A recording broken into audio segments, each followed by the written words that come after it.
And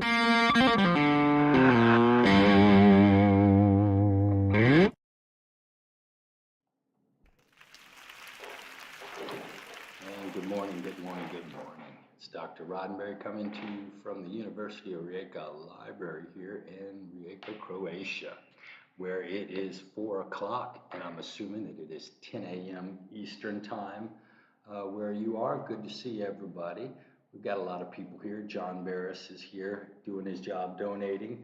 Nicole Cochran, good to see you as well. Shamay, good to see you. Kaylee, Ryan, wow, fantastic. Everybody is here. We got the whole gang here. I just got a text from Ronique. He'll be running a couple of minutes late, so at some point he'll be busting in on the chat bar with his usual exuberant self saying hello. So hopefully he gets here in a moment. Congratulations on finishing the first exam. We are done with that. Holy cow, aren't you glad? I think that is so cool. She's still having issues with the chat. I'm sorry, Imani. Are you sure you are logged in with your Gmail account? You have to be logged in order to participate. Unfortunately, I'm going to be busy talking, Imani, so I won't be able to help you at all. I do apologize for that. You know, I did want to show you something kind of cool. It's more pertinent to Psych 150, but take a look at this cool picture. I was at a visual illusion museum over the weekend, and look at this thing. This is a cool illusion room called the Ames Illusion. That's me on the left, and that's my buddy on the right, Dale. We are actually the same size, but we're in what's called an Ames room. And this Ames room is built out of square and tilted away from you, and it creates the visual illusion that people are of crazy different sizes. I don't know if any of you are Lord of the Rings fans, but they use the Ames illusion to make Gandalf much bigger than the hobbits in the in the movie. I think it's kind of cool. Sort of freaks me out, right? Kind of neat, huh? All right, so let's go ahead and get started with chapter 5. Quick note before we get started, this Wednesday is webinar night. Hope to see you in the webinar this week.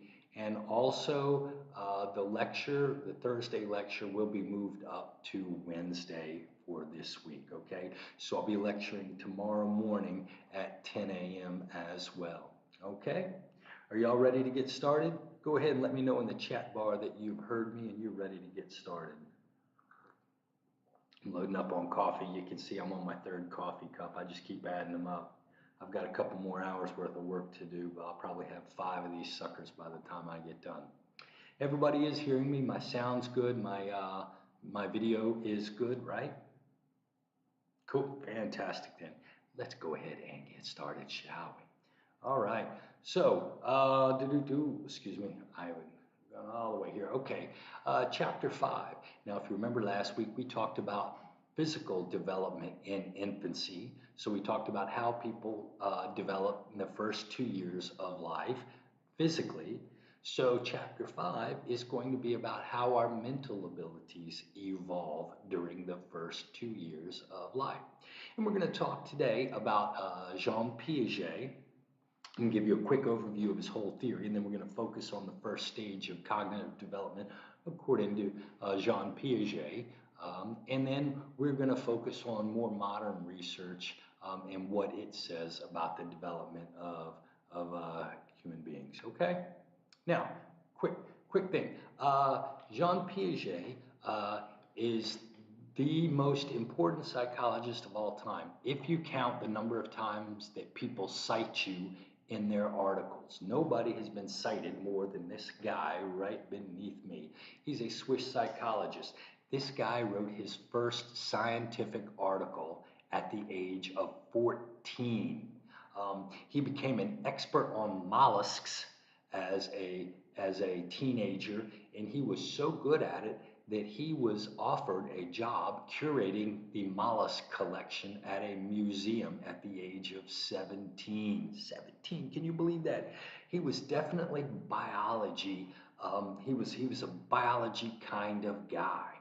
However, his uncle said, you know what, John, you spend too much time in science. You need to learn a little bit about classics and other stuff. So his uncle began to teach him philosophy. And he started learning about epistemology. Epistemology, I don't know if you know this, but epistemology is a branch of philosophy which is concerned with how we know things. If you've ever taken a logic class, if P then Q, or worked with Venn diagrams, you have had an epistemology lesson. And so after learning about epistemology and being a biologist, this guy, Jean Piaget, became interested in how human beings' ability to know things developed. How did that ability develop in human beings? And he thought it was a genetically driven, innate process. Just like when we mature, we grow up. He thought our brains matured and grew up and we began to learn things. So he actually named his branch of science genetic epistemology. Nobody else calls it that, but that was what old Jean called his study of human knowledge. And he argued that there were two driving forces of cognitive development. The first is that organisms' behavior gets more complex. So simple things are combined into complex things. So when you know how to do, you walk and talk, those things will eventually combine and you'll become a person who can walk and talk. And so he argued that there's a drive towards complexity in all organisms. He called that the principle of organization. And he also suggested that if you ask the question, what becomes combined to form knowledge, he would say schemes are the basic unit of knowledge. So if you break all knowledge, all the brilliant things you can do, down to its atomic subparts, he would say the atomic subpart of all knowledge is the scheme. And basically, that's a mental representation that organizes an experience. What's a scheme? A scheme can be as simple as, if you want to see something, look at it. That's a plan. You learn that unit of knowledge at one point. If you want to see something, you need to turn your head and look at it. This seems kind of simple, but yes, but he argued that those simple things, and reaching out your arm, if you want to touch something, you need to reach your hand out and touch it. That's another scheme. And then after a while, you're going to organize those two schemes together, and you're going to look for what you want and then reach out and grab it. Does that make sense? So we have these schemes, and these schemes become more complex. Now, he argued that what happens is we use these existing schemes,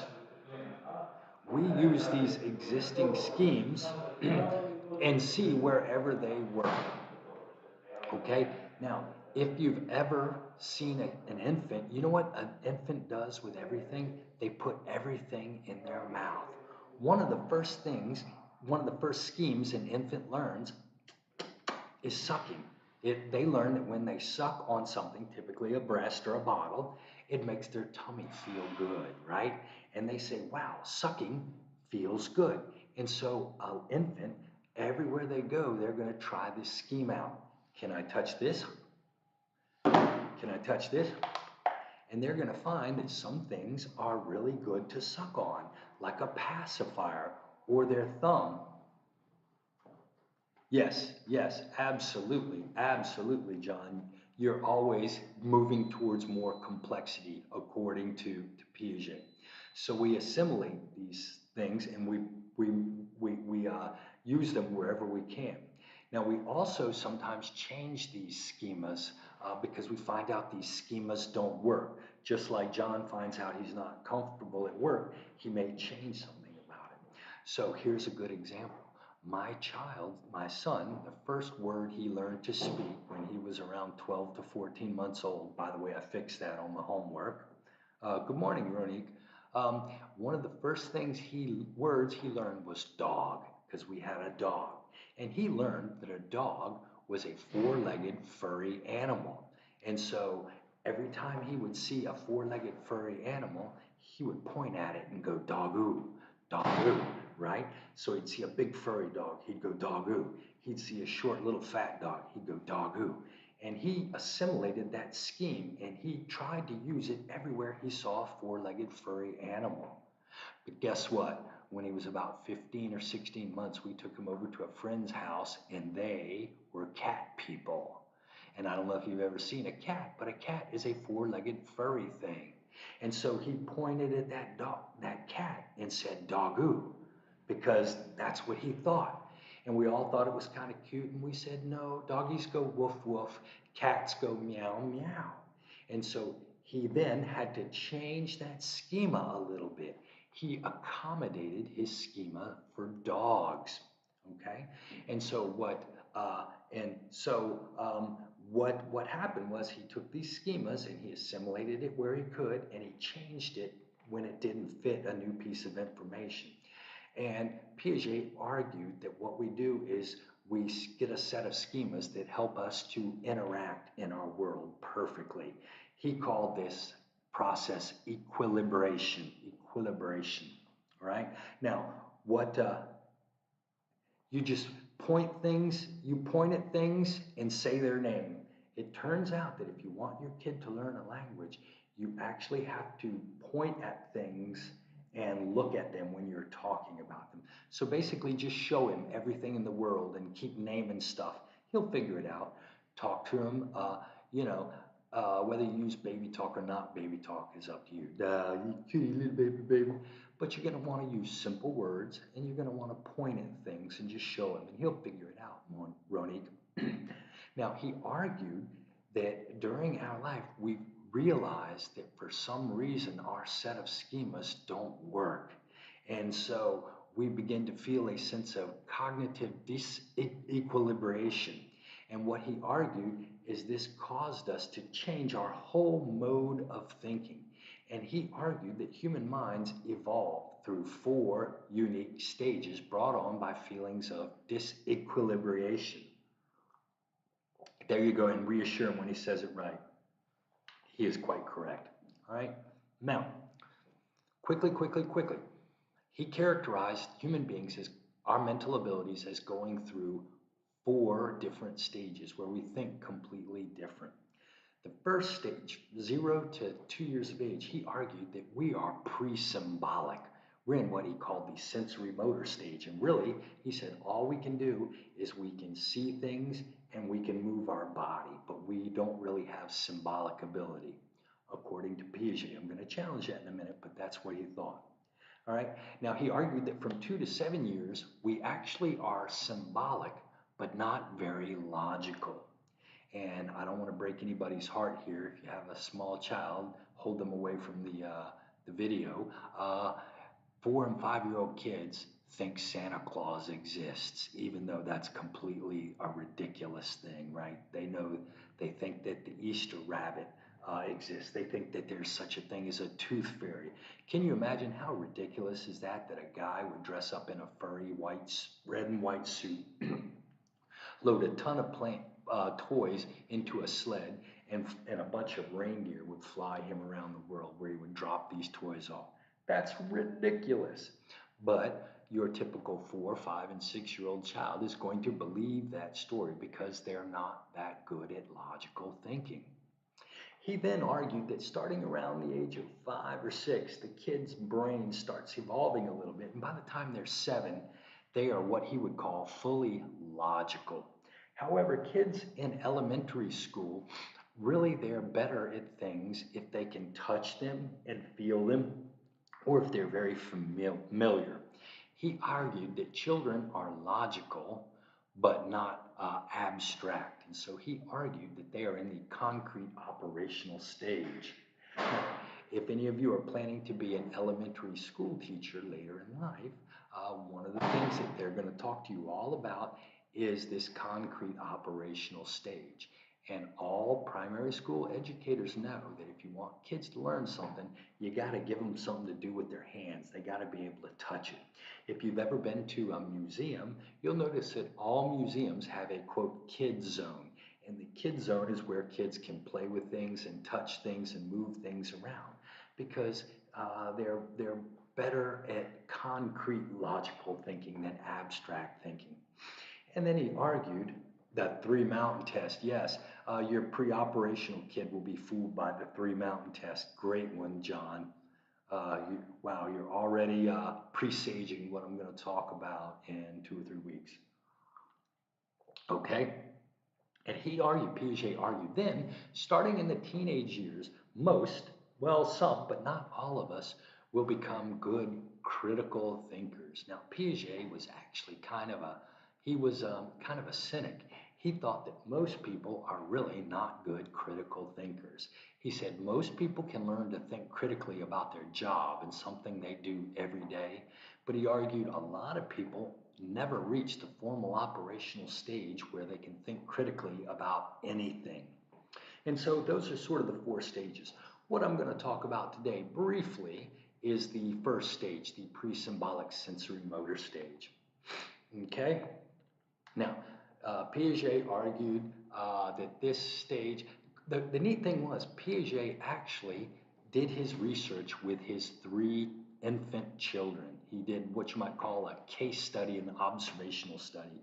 When his little infants were born, he would go every day and he would play with them in different ways, show them a piece of string, do this, make sounds, and he would look at how his children reacted. And then he would make notes in a little notebook. And he spent he spent several years looking at his 3 children as they grew up from infancy, during their infancy. And he argued that this pre-symbolic stage, he said, since he wasn't looking at all children, just his 3 children, he said he wanted to make sure that he knew those kids were out of the stage. And so he said that this pre-symbolic stage lasts sometime from birth until sometime around 2 years. Now, he said some children may come out a little bit earlier, some children may come out a little bit later, but he argued that we all pass through this symbolic stage.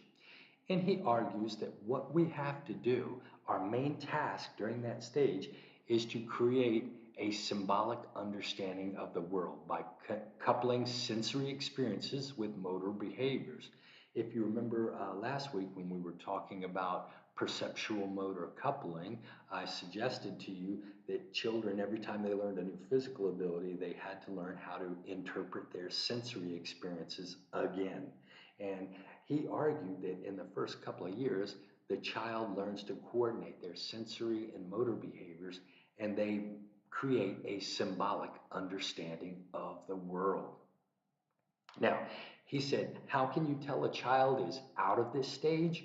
He said that you can do it when children demonstrate 2 cognitive abilities. Yes, exactly. So when a child identifies himself in a mirror, they are no longer pre-symbolic, because being able to know that that object in the mirror is you and not somebody else is an intellectual symbolic ability. If you take your little 12-month-old or your 13-month-old baby, what you're going to find is that when you show them their picture in the mirror, they're going to try to talk to that baby in the mirror, because they're going to Google and gaga at that baby because they think that that's another person. How did he test this? He did it with what's called the Rouge test or the Mark test. He would take some ash or a red color, like maybe a lipstick looking thing, and he would secretly, not secretly, but slyly, so the children didn't notice, he would put a mark on their face, and then he would put them in front of a mirror. And if the kid looks in the mirror and wipes their own head, that is proof that they know that they're looking at themselves in the mirror. And so the smudge test or the Rouge test was his test that demonstrated symbolic ability. Now, the second thing is that ability is going to develop somewhere in the second year, 12 to 15 to 16 months in most children. Now, the other thing that develops as well is this idea of object permanence.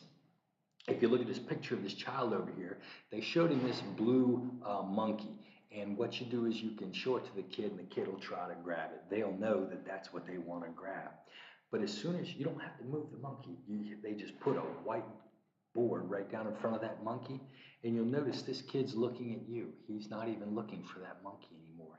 He's not searching for that monkey. It's almost as if that monkey is gone from his mind. He argues that that child doesn't have object permanence. It doesn't know that that object exists after he can't see it. Now, each and every one of you has a car, and I'm sure you all know that your car exists even if you can't see it. We all have object permanence. But this little 9-month-old baby is not demonstrating object permanence. Now, the crazy thing is, about 9 or 10 months, the kid will start looking for the hidden object. But you can do this really cool test and demonstrate that the child's symbolic ability hasn't developed perfectly.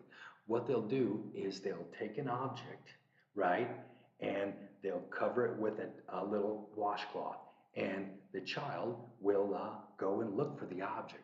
They then take the object and they'll hide it in a different spot and cover it, and the kid will see them hide it in a different spot. You'll notice that the little 13 or 14-month-old kid will go try to find the object in the first place they saw it hid. They won't go look for it in the new place, even when they saw you hide it.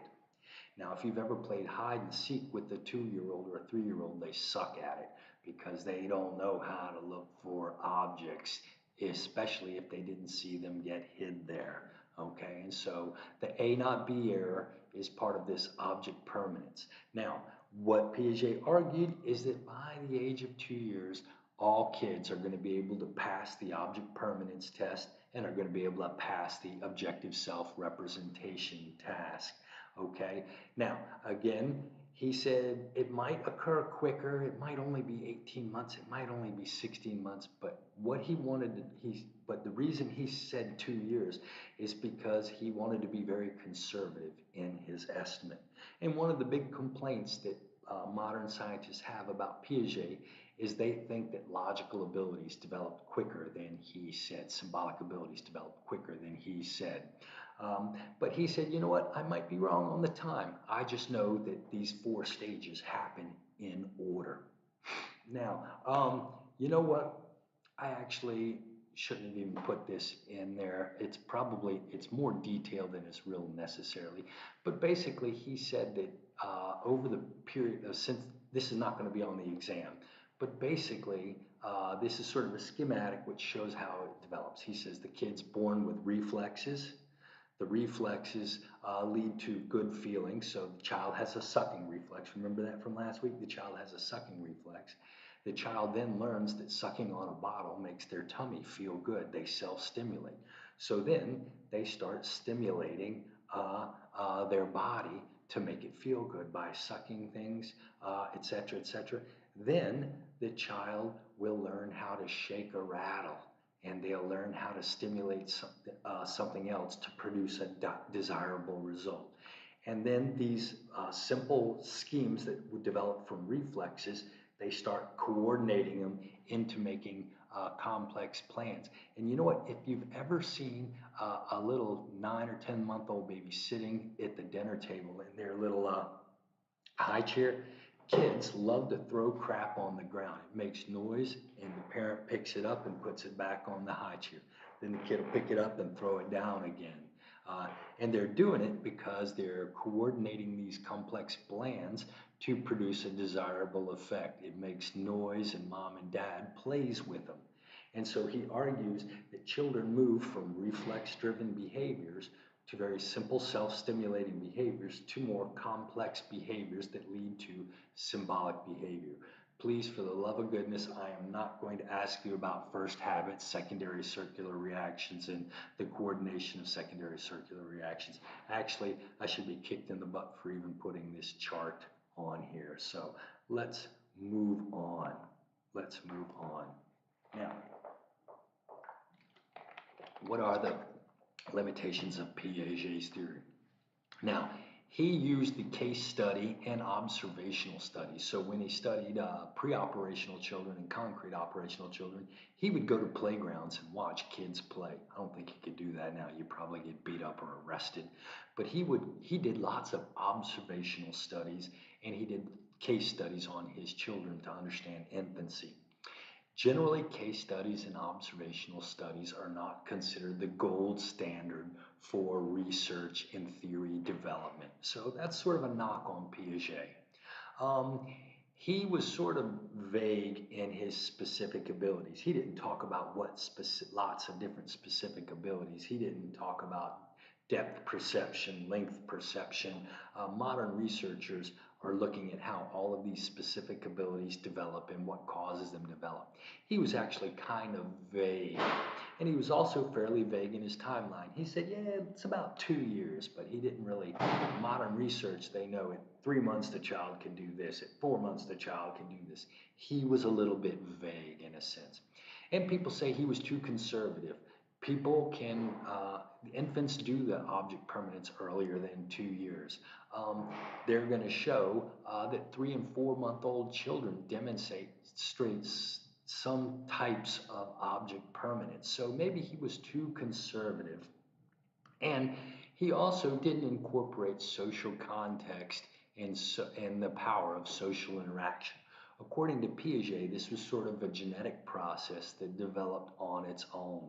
And so he didn't really think that social interaction and baby talk was very useful theoretically. And most neo-Piagetians would disagree.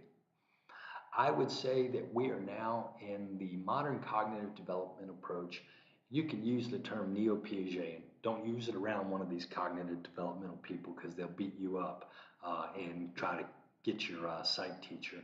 But if you go to NC State University, they have a cognitive developmental program there.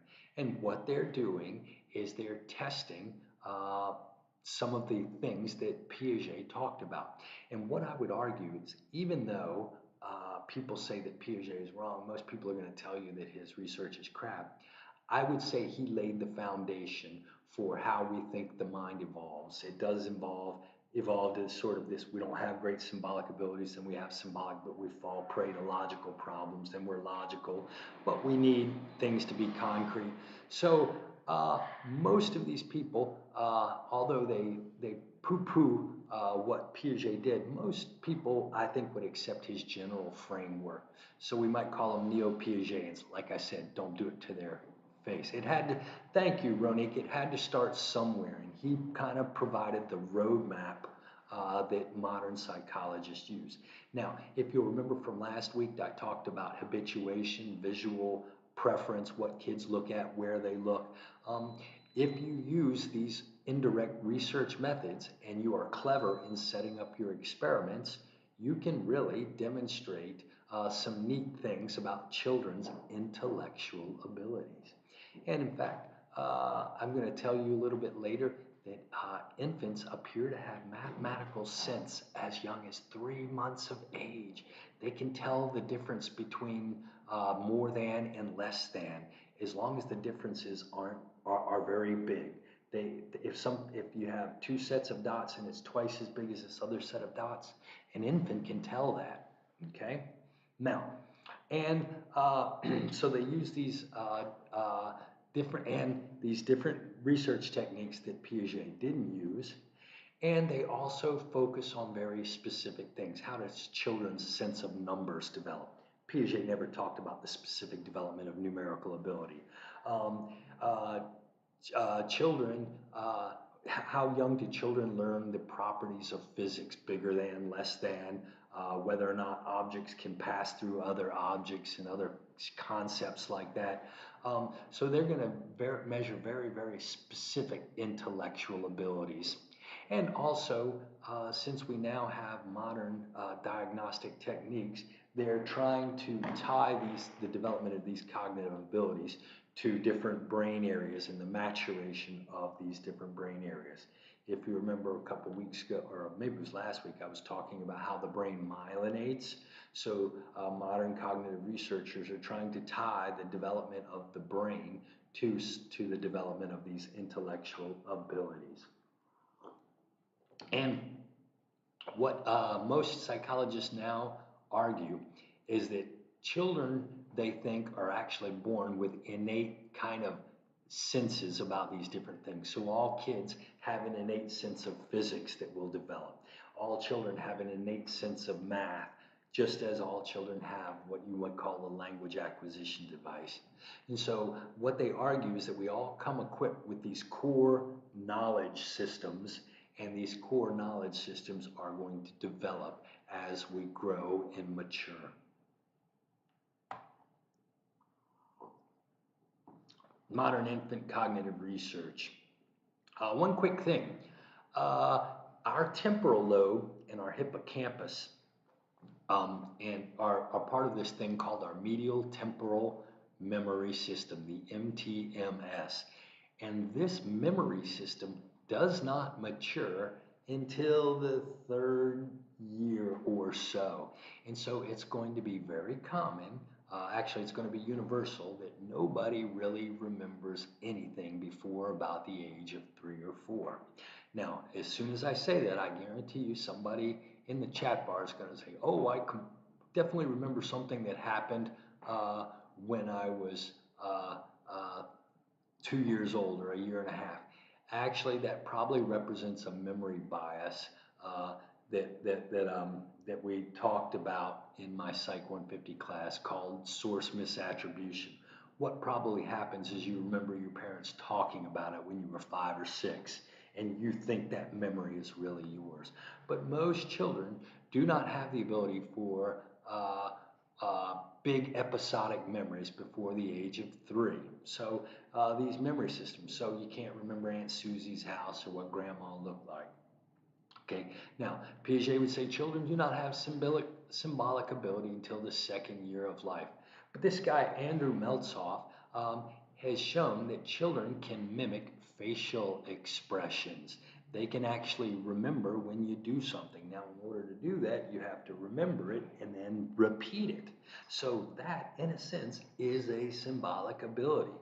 And what he found was that depending upon how old the child is, they have these memories. These memories can last longer. Disneyland age 1 or 2, but I cannot. No, he can't. He is full of crap. Don't call him on it, but basically his parents told him, have told you both about Disney World, and he's seen pictures, and so he thinks he remembers it, but he doesn't.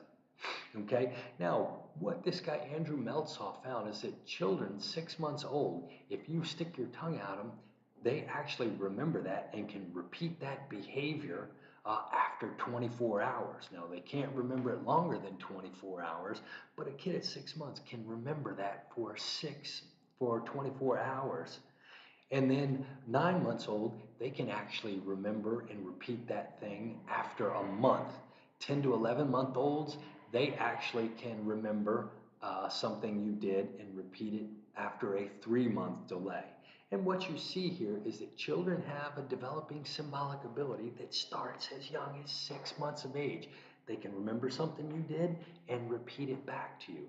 And as they get a little bit older, they can remember this and repeat this behavior at longer intervals. So do you see how it sort of develops over the first year? This is a very specific, see how this is way more specific than Piaget, and he's looking at one specific ability, the ability to mimic something that you have seen.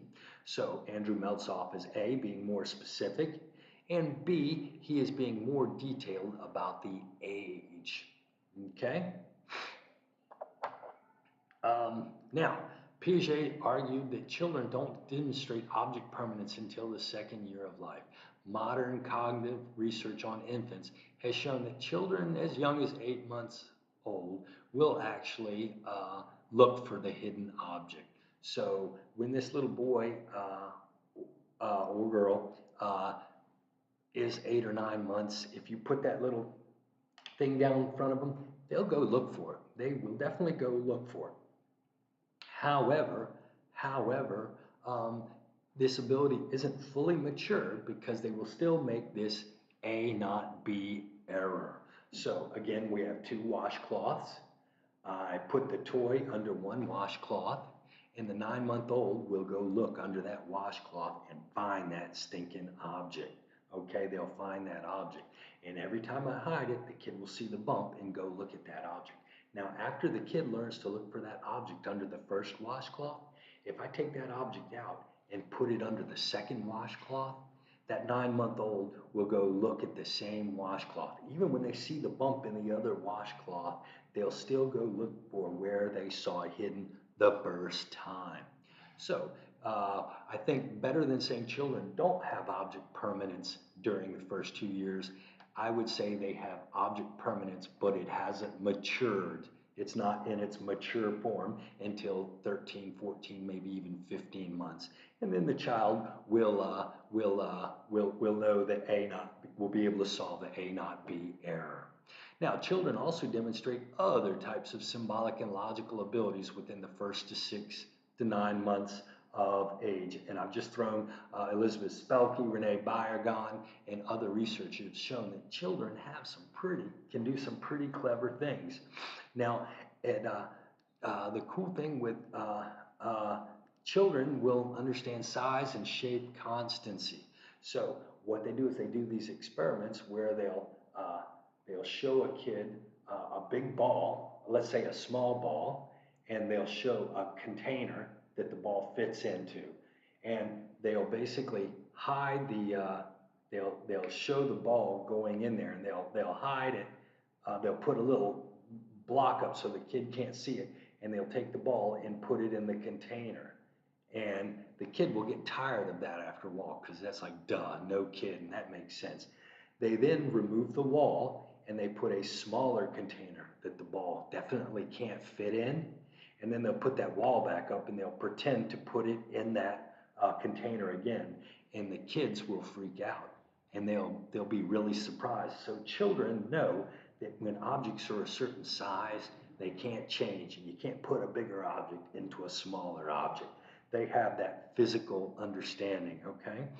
Also, you can set it up where what they do is they always show the kid what they're doing, and then they put a screen down behind it so that the kid has to imagine what's going on. And they found that children at 3 months know that one object cannot pass through another solid object. That just doesn't work. And as I said, children at 4 months of age know that 1 + 1 = 2. How do they do that? Well, what they'll do is they'll take a cute little squeaky toy, right? And they'll show the kid one squeaky toy, and then they'll put the wall up, and they'll show them another squeaky toy, and they'll put it behind the screen, and they'll drop the screen, and there'll be 2 squeaky toys, which makes sense. 1 + 1 more = 2. They then have this little trap door, and what they do is they'll have one squeaky toy, and then they'll put the curtain up, and a wall up, and they'll bring the other squeaky toy and put it behind the curtain, and then somebody pulls the second one down, they drop the wall, and the kid sees 1, right? And so, in a sense, that child is really surprised because they know there should be 2 little squeaky toys behind that wall, but they only see 1 now. So they do know physics, yes, absolutely. And they understand that things roll downhill. So if you basically they'll put get a little slanty rolling path, right?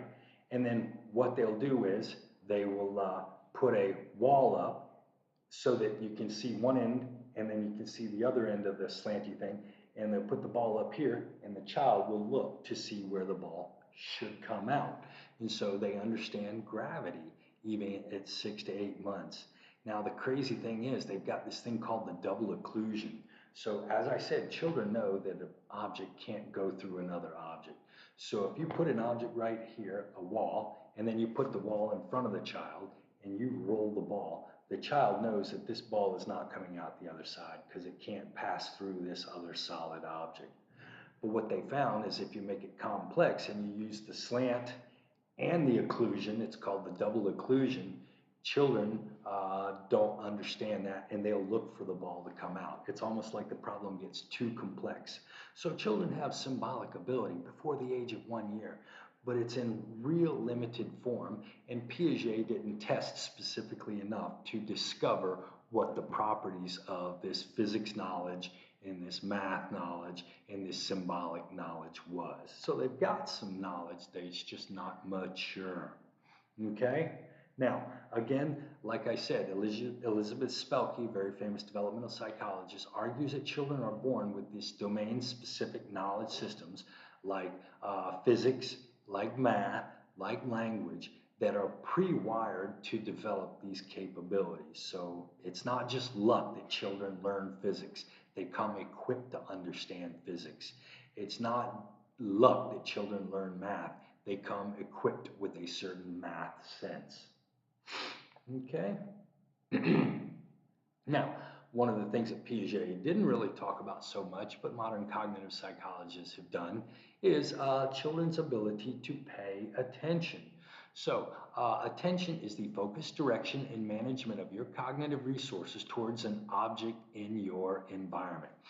Your ability to pay attention is controlled by your frontal lobe, right? And if you've ever been around a 4 or 5 or 6-year-old, you know their attention span seems to last about 30 good seconds, right, on anything. And this is why children before the age of 6 really aren't ready for formal education. They just don't have the attention span. Do monkeys share what ability? Some of these physical abilities or the ability to pay attention. I believe they have the ability to pay attention. Whether or not they understand physics, that's a great question, John, and I don't know the answer to that. But I'll bet you somebody's done research, okay? That's pretty interesting. Pre-understanding, physical understanding, I'm not sure. Well, you were probably, girls develop their actually impulse control, their attentional abilities and their language abilities before boys. Those silly boys are always going to be a little bit behind in terms of these higher executive functions. We're good at throwing rocks and wrestling, but we're not as good at paying attention and talking. My goodness. I'm so sorry, my nose is itching today. It's been stuffy all day long. Now, attention has two processes. Number one is knowing where to look. Okay, that's step one in paying attention. And then step two is maintaining that attention. So the first thing you got to do is know that you want to look at something. And then the second part of attention is looking at it for as long as you need to. So you can think of attention as sort of this joint process of orienting and focusing. Now, what they show is that children definitely have the ability to orient and orient at an object by 3 months of age. It's clearly present by 3 months of age, and it's going to get better throughout the first years of the life. Now, children at 3 months are only going to look at an object for 5 or 10 seconds before they get bored and look at something else, okay? But that's going to improve, and so that's going to continue to improve through the first 2 years of life. Now, it turns out that your ability to pay attention at 10 months is actually linked to your ability to regulate your emotions and control your behavior at 18 months of age. So children with better attention abilities at 10 months, that means that their frontal lobe has better development. And so they're going to be better at controlling their emotions, which is what the frontal lobe does at a year and a half. Now, joint attention is being able to pay attention. Now, paying attention is one thing, just looking at what you want to look at. But looking at what somebody else wants you to look at is sort of a higher order ability. We'll call that joint attention. So, do you know if I'm looking over here, are you going to look over here? And you'll notice a lot of times, I don't think dogs have a good ability for joint attention, all right? But being able to know that somebody else wants you to look at something is known as joint attention, and this is critical for learning a language. The ability to look at what somebody wants you to look at typically emerges a little bit later, 7 or 8 months. So your ability to look at something on your own is there at 3 months. Voluntarily look at something on your own is there at 3 months. But your ability to know that somebody else wants you to look at something and to do that typically doesn't really emerge until 7 or 8 months of life. And by the time they're 1 year, the child has learned how to look at what the parent's looking at. Now, children with better joint attention abilities are also going to be better self-regulators, are going to have better memory and better executive functioning. Basically, the earlier and better your attention is and your joint attention abilities, these are clues as to how well your frontal lobe is developing. And as I say here, joint attention is very important for language development. They've done research where they try to teach kids different words, and what they find is that if you're looking at it and say the name, the child will learn the name of that object. But they do these experiments where they'll put a ball beside the experimenter, and the experimenter will not look at the ball, but they'll say ball, ball. And they find that unless the experimenter is looking at the object, the child will not learn the vocabulary word. And so this is why you can't put a kid in front of TV and allow them to learn language. The learning of language is a very social process that involves joint attention. Okay. Concepts, the cognitive groupings of similar objects, events, people, or ideas, right? So if you've ever given the kid the little farmers, the little farm toys, the kid has to learn that the barnyard animals go in the barn, the cars go in the garage, and the people go in the house. In order to understand that, you have to understand concepts. Animals is a concept. People is a concept. Automobiles is a concept. That's the ability to group similar objects. And if you ever, I don't know if they even have it anymore, but I used to watch Sesame Street when I was a kid, and they used to do this thing. They'd say, which one of these things doesn't belong? Which one of these things doesn't belong? And they'd give you like a car, a truck, and a horse. A car, a truck, and a dog. And you'd know that the dog didn't belong. Basically what they were doing in that educational TV show called Sesame Street, where they were helping children develop their conceptual ability. Now, children can categorize things based on perceptual features like color, size, and similarity of appearance by 3 to 4 months of age. They can organize the red things with the red things and the yellow things with the red things. However, conceptual categorization, the understanding that animals are different from people, doesn't really begin to emerge until 7 to 9 months of life. And children can do simple categories at first and more complex categories during the second year of life. So, for example, in the first year of life, the children knows that animals versus indoor things. That's a simple categorization. On the other hand, knowing chairs versus couches, all right, so a couch is something you use in the living room. A chair isn't something you sit on, but it's for one person, whereas a couch is for a bunch of people. And so this more complex categorization is going to emerge during the second year of life. But children can put things into categories starting even before the first years. Now, what you're going to see is gender socialization begins to occur almost immediately when you're born, and I've got some cool video to show you about how easily we accidentally do that to children. But what you're going to find is that children begin to learn the gender-appropriate differences in categories. So your boys are going to be more likely to like trucks, trains, and machines, and your girls are going to be more common to like dress up books and dolls things. And it's not because that's an innate difference, but what you're going to find is your stinking parents are going to be giving you girls dollies and you're going to be giving you boys trucks.